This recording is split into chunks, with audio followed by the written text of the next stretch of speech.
Hey guys, this is Arossavi here with another video for you today, and today I'm going to be reviewing Kingdom Hearts 2.8 Final Chapter Prologue, the newest installment in the Kingdom Hearts series.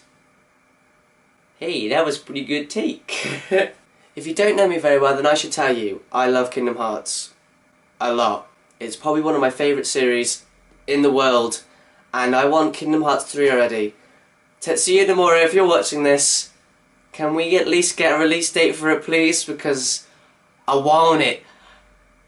I want it. I want it! So without any further delays, let's get to the game. So Kingdom Hearts 2.8 has 3 titles which it includes, which are Kingdom Hearts Dream Drop Distance, Kingdom Hearts 0.2 Birth by Sleep, a fragmentary passage, and Kingdom Hearts Key back cover. And while I'm going to be talking about each separate title in its own little segment, so let's begin with 0.2, a fragmentary passage.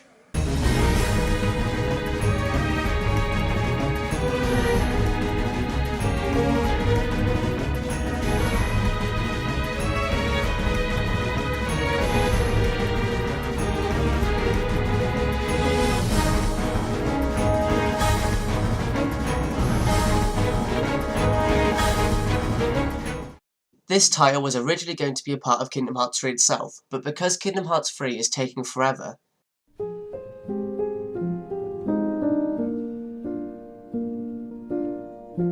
all around me are familiar faces. They decided to release it separately with 2 other items, thus making Kingdom Hearts 2.8 Final Chapter Prologue. So let's take a look. Let's begin with the story. Aqua has been travelling around the depths of darkness, finding familiar places she's been to as they have also been swallowed by darkness.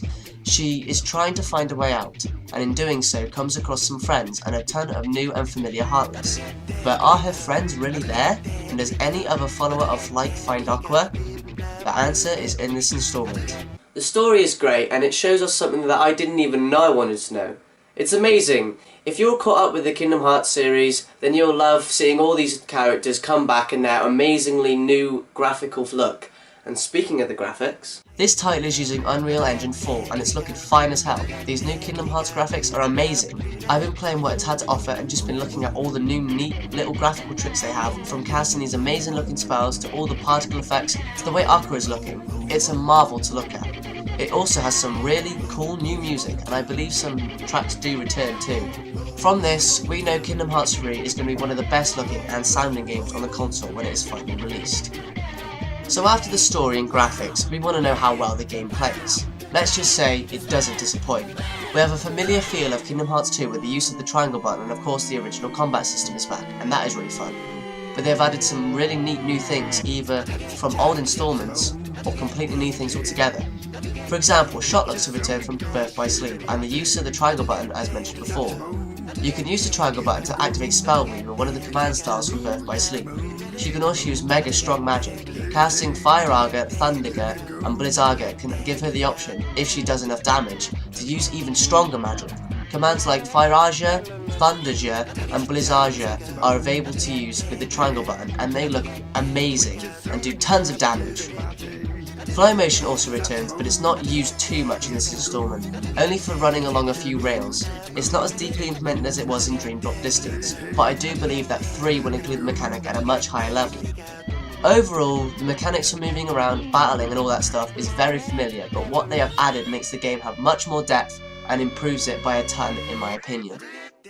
This game is essentially Tetsuya Nomura saying, Kingdom Hearts 3 is going to be really fucking amazing, so sit tight while we make it, you little buggers. So 0.2 has definitely got me more hype for Kingdom Hearts 3. The story, what it adds is really nice to see, and the graphical improvements look really nice, as well as the music and that being really good. But I played it on Proud mode and beat it in 3 hours, so it's tiny.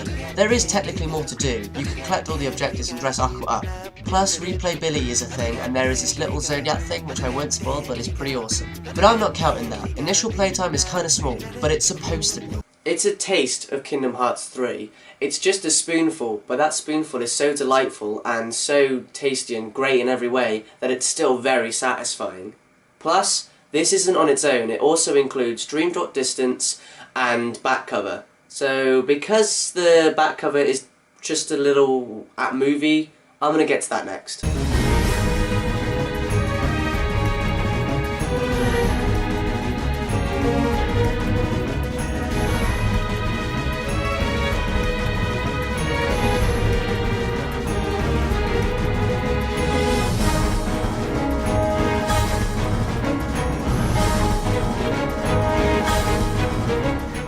Kingdom Hearts Key Back Cover is a 1 hour-ish long movie that details what is going on with the Master of Masters and the Union running leaders, showing what eventually will lead to the Keyblade War and how each leader is involved. I can't really say much about back cover because it's a movie and I don't really fancy spoiling the whole thing, especially if you want to buy the game, because that would be pretty silly, but it's very good.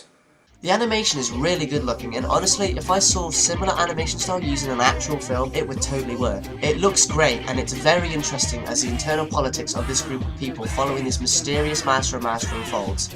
It's really cool and is worth watching. I might even watch it again soon. It was really fun to watch. I know I didn't talk a lot about back cover, but I didn't want to spoil anything, especially if you're interested in buying 2.8, like I said before. So let's get on to Dream Drop Distance.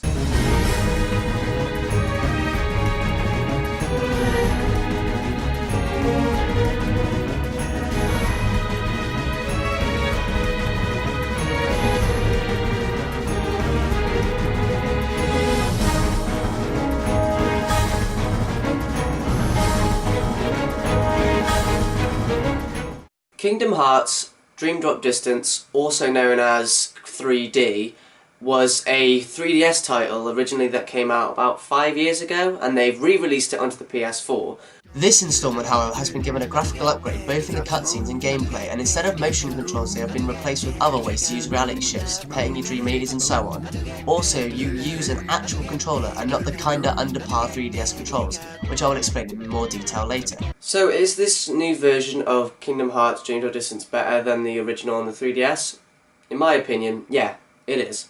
It's more graphically pleasing, it's HD now and it runs at 60 FPS, so judging its higher quality just on this isn't fair. It's on a much more powerful console now, and it's to be expected to look nicer and so on. So other reason why I think it's better, in my opinion, are the controls. It's so much easier to play now it's on a console, and the amount of times I've accidentally linked on the 3DS version was kind of annoying me. The controls were too claustrophobic on the 3DS. It's kinda sad to not see any motion controls anymore, but all the stuff manages just as well without, so it doesn't harm the game. When playing Dream Drop Distance on the 3DS, because I'm an idiot, I tried to play it on Proud Mode. I still got to the world that never was, but it was hard all the way through and I died a ton. I was underleveled as fuck and I didn't want to grind. I didn't complete it on the 3DS.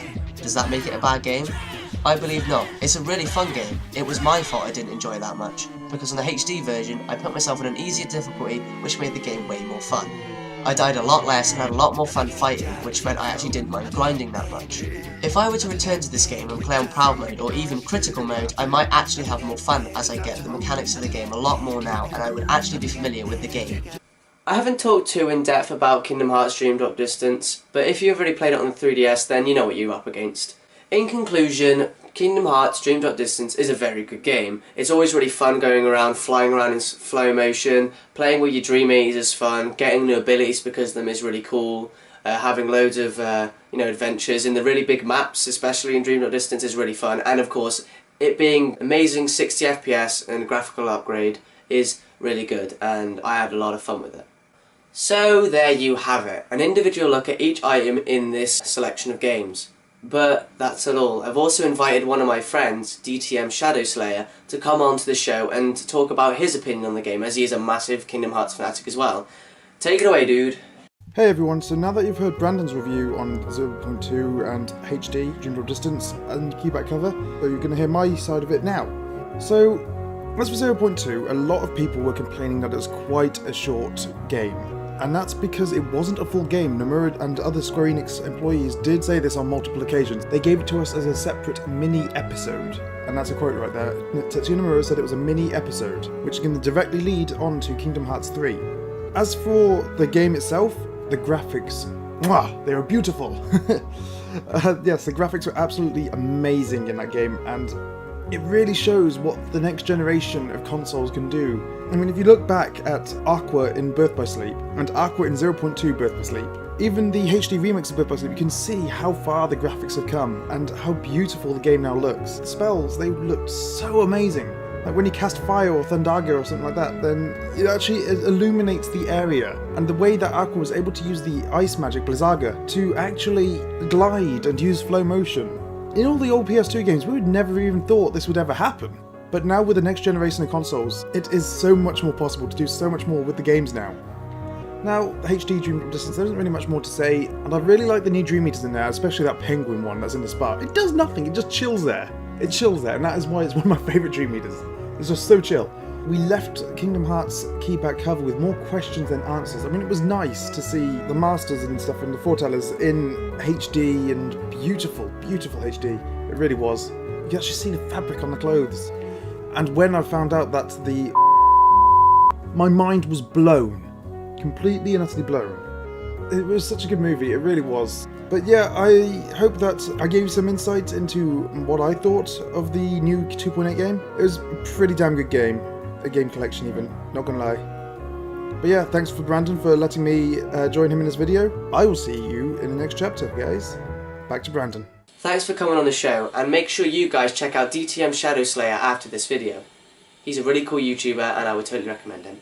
My final verdict on Kingdom Hearts 2.8 Final Chapter Prologue is a 8.5 out of 10. 0.2 is really fun, but too short in all honesty, but shines an ever so bright light for Kingdom Hearts and gets me even more excited for Kingdom Hearts 3. Other reasons why I think it's not exactly 9 or a 10 is that I think it's the weakest remix game yet. It has a lot less playability than the others just because it has a lot less content to offer. If the 1.5 and 2.5 remix bundle wasn't coming out in March for PS4, I would still be busting out 2.5 and 1.5 even though they were released so long ago. I feel like this one offers less in overall hours initially and also with replayability for me. I would definitely pick this game up if you're a Kingdom Hearts fan like myself. You will love 0.2, back cover, and the HD Dream Drop Distance that it includes. If you're interested in getting into Kingdom Hearts, I would suggest getting this and 1.5 plus 2.5 when they come out for PS4 in March. You'd have hundreds of hours of content to sink your teeth into, and if you're anything like me, you will love every minute of it. Thank you for watching everyone, I hope you enjoyed this review of Kingdom Hearts 2.8 Final Chapter Prologue. Shout out to DTM ShadowSlayer for coming on and giving his opinion on this installment. DTM ShadowSlayer gave me a lot of content to work with, but I didn't use too much of it. The reason why that is because I didn't want to retread too much on anything that I already talked about, and most of his commentary about Dream Drop Distance was about the graphics. Also, he did talk a lot about back cover as well, but it mostly contained spoilers, so I cut that out so you can watch it without being spoiled first if you plan on buying the game. You should check out his channel, maybe even subscribe to share the love. He recently just finished playing 0.2 Birth by Sleep on his channel, so I would recommend that. If you did enjoy this video, leaving a like, maybe even commenting and sharing this video would be super amazing. I also have other videos you could check out, and if you did, that would be mega awesome. That's all I've got to say for now guys. Arossavi out.